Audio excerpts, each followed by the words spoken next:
আসসালামু আলাইকুম রহমতুল্লাহ। আশা করি সকলেই ভালো আছেন। আজকে সকাল সকালে আমি কয়েকটা কোয়েল পাখি বিক্রি করলাম, আর কয়েকটা কোয়েল পাখি আছে ডিম পাড়া কোয়েল পাখি বিক্রি করলাম।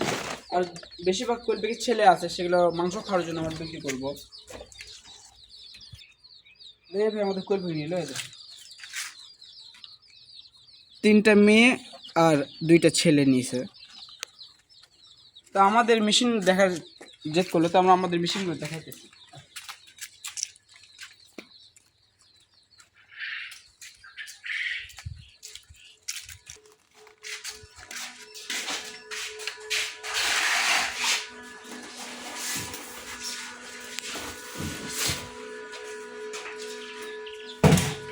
আল্লাহ তাআলার রহমতে আমাদের কোয়েল পাখির বাচ্চা ফুটছে এবং আমাদের মুরগির বাচ্চাও ফুটেছে।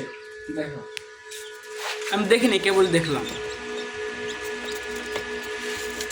এই মুহূর্তে আমি আপনাদের সঙ্গে এই কোয়েল পাখির বাচ্চাগুলি দেখলাম এবং মুরগির বাচ্চাগুলি দেখলাম। জানতাম মুরগির বাচ্চা ফুটবে। একটা মুরগির বাচ্চা গলা ছেলা হয়েছে।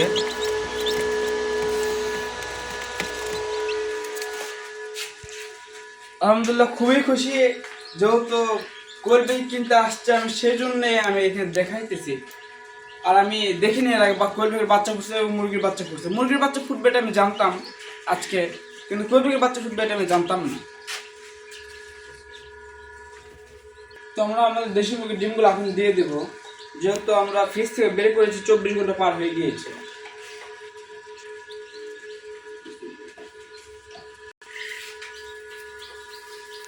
ডিম ওইভাবে ভিতরে রাখা যাচ্ছিল না।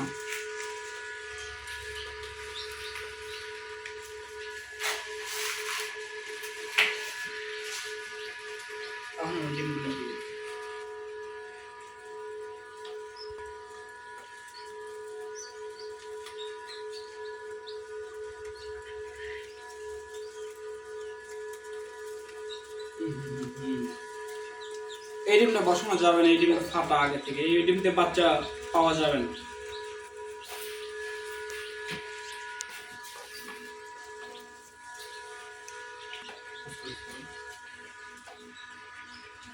এগুলো ডিম দেশি মুরগির ডিম। কোয়েল পাখির ডিমের চেয়ে একটু বড়।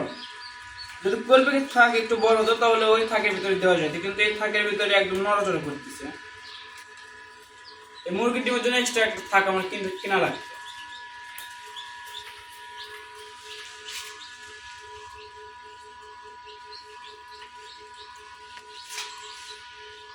তো আমাদের একটা ডিম নষ্ট।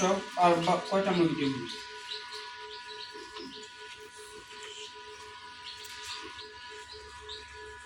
15টা দেশি মুরগি ডিম দিয়েছি। এখন আমরা আমাদের মুরগি ঘরে যাবো, যে কয়েকটা মুরগির ডিম পাই আমি সব ডিম নিয়ে এসে এখানে দিব।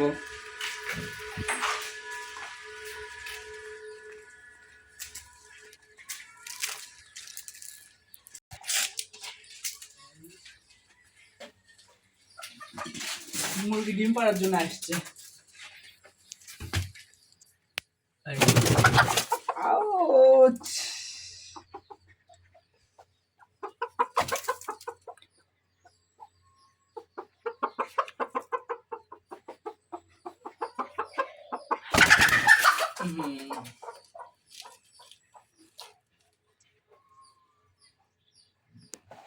চলো,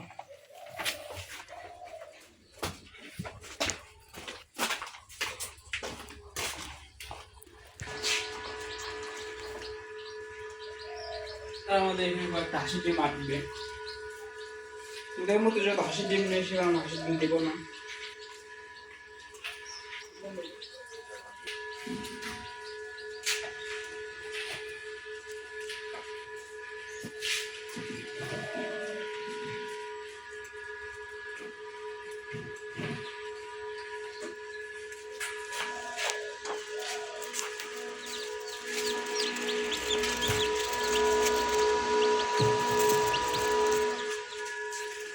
তো আমাদের ডিম ভাঙা শেষ। তো আপনার সবাই ভালো থাকবেন এবং আমাদের জন্য দোয়া করবেন।